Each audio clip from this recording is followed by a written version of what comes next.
Okay, so to do an abridged version of this week's Parshas shir, it's Parshas Emor, and Parshas Emor tells us a lot about the Kohanim and the Kohanim's service in the Beis HaMikdash, their avoda. And one of the main aspects that comes up in this week's Parsha is how a Kohen who has a mum, who has a physical blemish, is not able to serve as a Kohen in the Beis HaMikdash. And the question we want to look at is, how does this speak to us? As we always look at, the Torah is speaking to us. It is telling us something eternal. So we don't have Kohanim right now serving the Beis HaMikdash. We don't have the Beis HaMikdash. What does this mean to us? But I think what this halacha in this week's Parsha is telling us is something that actually every one of us can relate to very, very deeply. Because what the Torah is really telling us is something about how we relate to our perfection. Am I supposed to be perfect? What is expected of me? Are there allowed to be issues, blemishes in who I am? What am I supposed to make of those blemishes in myself? That's what the Torah is telling us about. And that's why this gets very interesting.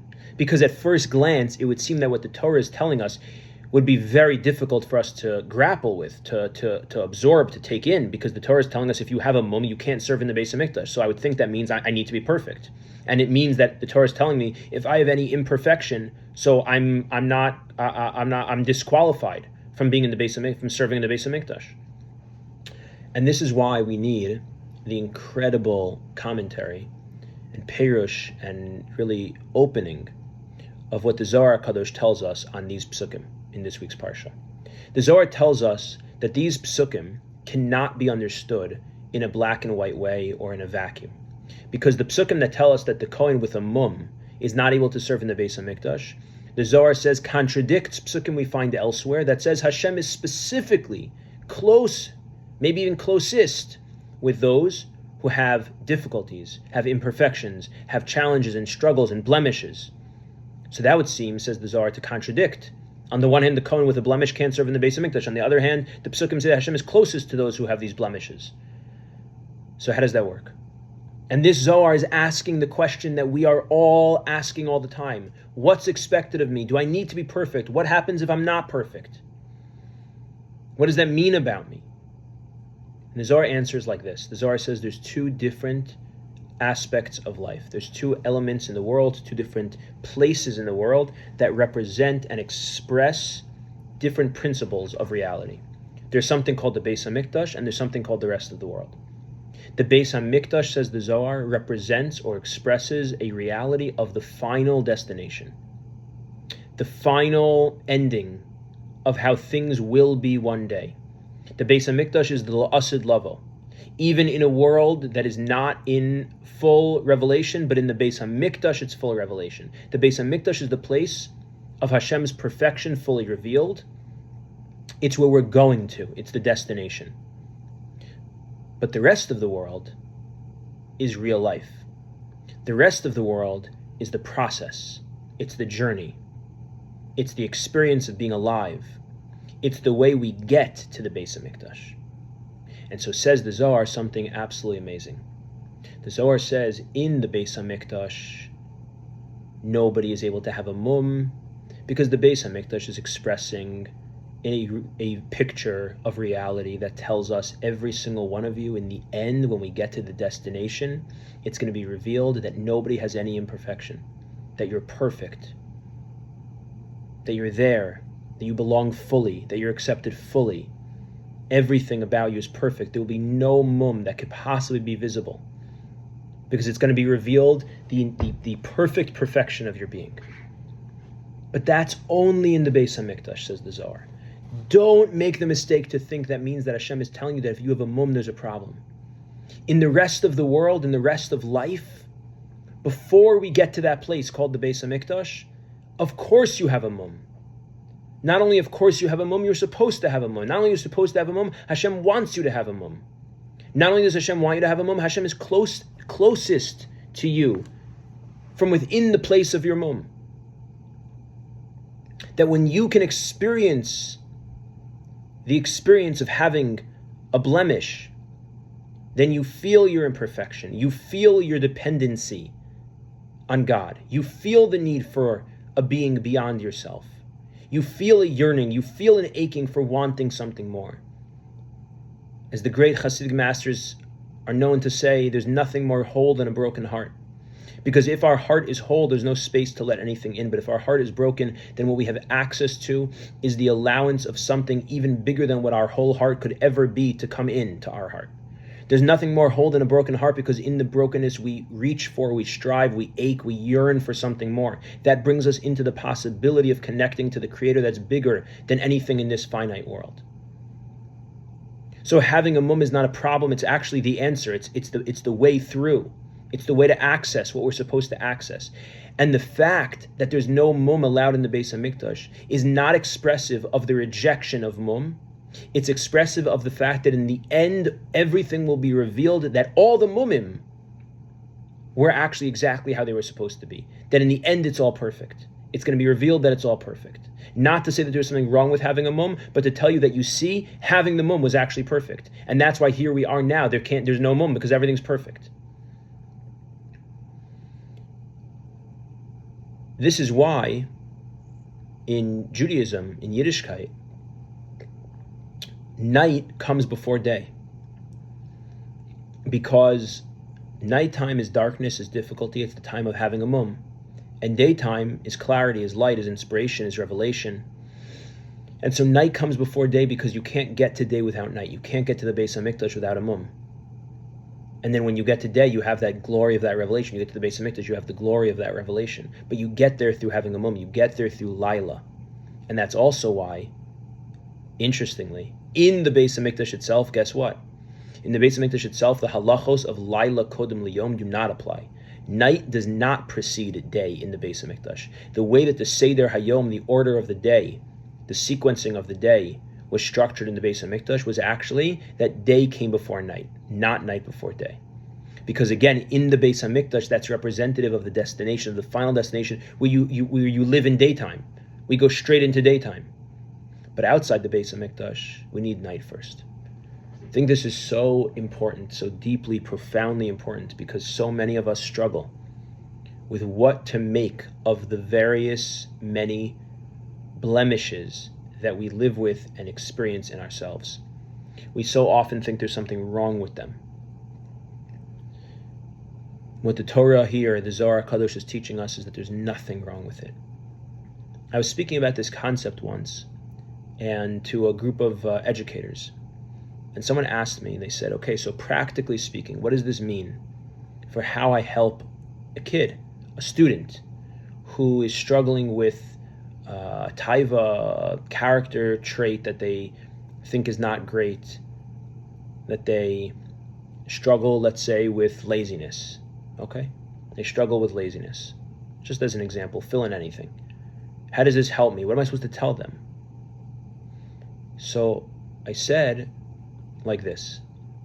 So your student experiences themselves as being lazy. What do they make of the laziness? That's their mum. That's their blemish, the laziness. Or their blemish is their anger. Or their blemish is their hedonism. Is their the way they eat? Is their lust? Is the way they speak? Is what self-control? Whatever it is. So their laziness. That's their mum. What do they make of that? How do they understand that? So listen to this. So many people experience their mum to mean there's something wrong with me. So now that student, that individual, could be any of us, is experiencing two things. They're experiencing, number one, I have a mum, I'm lazy. Number two, there's something wrong with me. Those are two different things. Now they're experiencing both. So let me ask you, which of those realities of their life now is worse, is a bigger problem? The laziness or the fact that they think there's something wrong with them? The answer is the fact that they think there's something wrong with them is a way bigger problem than the laziness itself. Because if there's something wrong with me, then what can I even work on? There's something wrong with me. I don't belong. I'm not worthy. I don't have potential. There's something wrong with me. Versus I have a mum that I'm supposed to have. and that I'm supposed to work on, and I'm supposed to try to engage it, and try to battle with it, try to improve it, try to refine it, try to elevate it. However you want to do that, there's different ways, whether it's through the school of Musar, it's through the school of Chasidus, there's so many different ways to think about how to deal with it. But I can deal with it. But if there's something wrong with me, how am I dealing with it? The Zohar is coming and telling us there's nothing wrong with having a mum. The fact that you can't have a mum in the Beis HaMikdash is to show you that in the end, it's all going to reach its perfection. In the end, it's all going to reach its perfection. And we need that belief. We need to hold on to that belief, to that optimism. But we need to believe that in the process, of course, we have a mum. We're supposed to have a mum. One of my favorite stories is the story of the Baal Shem Tov, that they say that towards the end of his life, the students asked him, how do we know when we're looking for, let's say, the next manig, the next tzaddik, or people come through towns, or people walk around, and there's this Rebbe and this tzaddik, and this one's coming through and giving brachas. How do we know when somebody's the real deal? How do you know when a Rav, when a tzaddik is a makubal, is the real deal? How do you know the fakes from the real? And he said something incredible. The Baal Shem Tov said, I can't tell you how to know when somebody's real, but I can tell you how to know when someone's fake. Here's what you do. You ask them one simple question. How do I get rid of machshavos zaros? Which means, how do I get rid of my impulsive thoughts, my intrusive thoughts, my thoughts for not good things? How do I get rid of them? How do I make them go away? And listen to what the Baal Shem Tov said. He said, if the person you ask that question to gives you any answer at all, you know they're a fake. If they tell you, well, you can't just get rid of them, you can't make them go away, but here's a mahalach on how to deal with them, so then there's something to talk about. Because what the Baal Shem Tov is saying is that this life in this world is not supposed to be absent of mumim. We're supposed to live with our mum, and Hashem lives with us within the space of our mum. This is the conversation, it's almost Shavuos. This is the conversation that Moshe Rabbeinu had with the Malachim. The Malachim didn't want to give Moshe the Torah. The Malachim didn't want to give Moshe the Torah because they said, what's a finite, blemished human being doing here, taking the Torah from the divine throne? And Hashem said to Moshe, hold on to my throne and answer them. So Moshe holds on to the Kisei HaKavod and he answers them. What does he answer them? He says, the Torah says, Anochi Hashem Elokecha asher tzisicha me'eretz Mitzrayim. I am Hashem, your God, who took you out of Mitzrayim. You, angels, you think the Torah is for you. Were you ever in Mitzrayim? Did you experience power? Did you experience slavery? Did you experience all the mumim and the blemishes that come with those experiences of hardship in life? So of course the angels said no. So Moshe said, how is the Torah supposed to be for you? The Torah says that you shouldn't have any other gods upon me. So Moshe turned to the angel. He said, angels, do you ever have a taiva to have for avodah zarah? Do you ever have a taiva for illicit relationships? Do you ever have a taiva for anger? Do you ever have a taiva for... Do you struggle with any of these things? The Torah says to honor your parents. Do you have parents that you struggle to honor? And the angels, of course, no, we don't have any of these things. And Moshe says, so clearly the Torah is for us. But remember the one detail I mentioned in passing. What did Hashem tell Moshe before he told him to answer them? He said, hold on to my throne, and then answer them. So think about what Moshe is saying and doing at the same time. It's incredible. Moshe is holding on to Hashem's throne, and what's he doing? He's speaking out all the blemishes, all the mumim that people have, that human beings have, that Jewish people have. All of our imperfections. But he's saying all of that while holding on to the throne, and that's the message. Is that doesn't counteract the fact that you're holding on to the throne. The destination is the Beis HaMikdash, and we need to know that we're holding on to the throne. That's the Beis HaMikdash. And simultaneously, we have all these blemishes. And actually, it's because of the blemishes that we can get to the Beis HaMikdash. That's how we access. That's why the Torah is written, as Moshe tells the angels, it's written for us, with our issues, with our challenges. And this is one of the most important things. Because what happens to so many of us is we fall into the trap that the Baal Shem Tov was trying to stop us from falling into. He's trying to save us. When you have a taiva, when you have a struggle, when you have a mum, an imperfection, don't let yourself think it means there's something wrong with me. Actually, it means there's everything right with me. I'm supposed to work on this. It doesn't mean I don't work on it. But it means the fact that I need to work on it means I'm supposed to be working on it. It doesn't mean that I accept it and say, okay, therefore it doesn't matter that I do this. It's not about do I act on it or not act on it, but the fact that I'm struggling with it. I'm supposed to be struggling with it. I'm supposed to be struggling with it. This is a life-saving message, I think, for me, for so many of us. We work on things, sometimes we work on it and work on it and work on it, and we get frustrated. Why am I still with this? Why am I still dealing with this? Why haven't I perfected this yet? Why haven't I reached the Beis HaMikdash with this yet? And the Zohar is coming and telling us, and the Alter Rebbe in Tanya emphasizes this very strongly. He says a person can struggle with the same thing for their entire life. A person can struggle with the same thing for their entire life, and they shouldn't for a second think that means they're failing. They shouldn't for a second think that means that there's something wrong with them. Adarabba. That's their entrance to the Beis HaMikdash. And when they get to the Beis HaMikdash, they're going to see the moment is completely gone. Because it wasn't actually a moment to begin with. It's what they were supposed to be struggling with.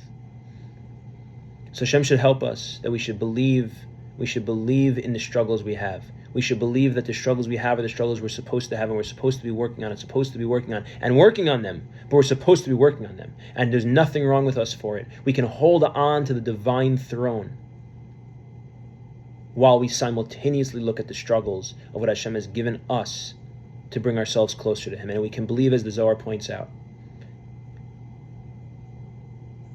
that one day we'll arrive in the Beis HaMikdash and see that it's all perfect. And until that day, we have to believe that within the mum is the perfection, that Hashem is closest to us from the place within the mum. And very, very soon may we be zoche to the arrival of Mashiach, bringing us into the Beis HaMikdash to see the full revelation of perfection within ourselves, within the world, on all levels. Have a good Shabbos.